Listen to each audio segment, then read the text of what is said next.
नमस्कार जय जगन्नाथ। आपण मैंने देखिपे ए सुंदर बरगछटी को ए गछ मूले पिलादिन मु बहुत खेली एवं ए गछर प्रति डाल प्रति पत्र रे मो पिलादिन स्मृति एवं भी साहित्य हाइकी अच्छी।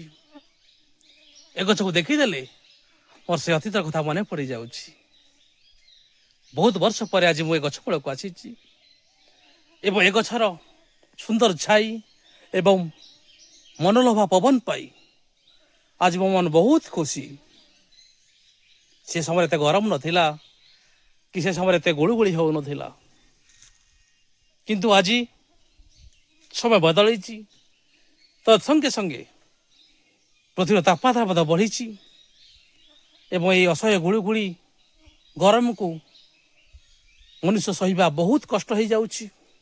ता संग को बारंबार बिजली काट मनुष्य जीवन को बहुत अस्तव्यस्त कर दौछि। से बाध्य हेली ए गछमूल को आसापी। ए गछमूल को आसी बहुत शांति अनुभव करुच्ची एवं मु समस्त को ये कहू चाहे आपण जेते बड़ हूँ ना कहीं जेते दूर रुहतु ना कहीं सब निज प्रकृति को भल पातु एवं आपणकर अनेक स्मृति जो प्रकृति को लुचि रही से स्मृति गुड़ी को सब निज हृदय साहित्य रखु। रहुची जय जगन्नाथ।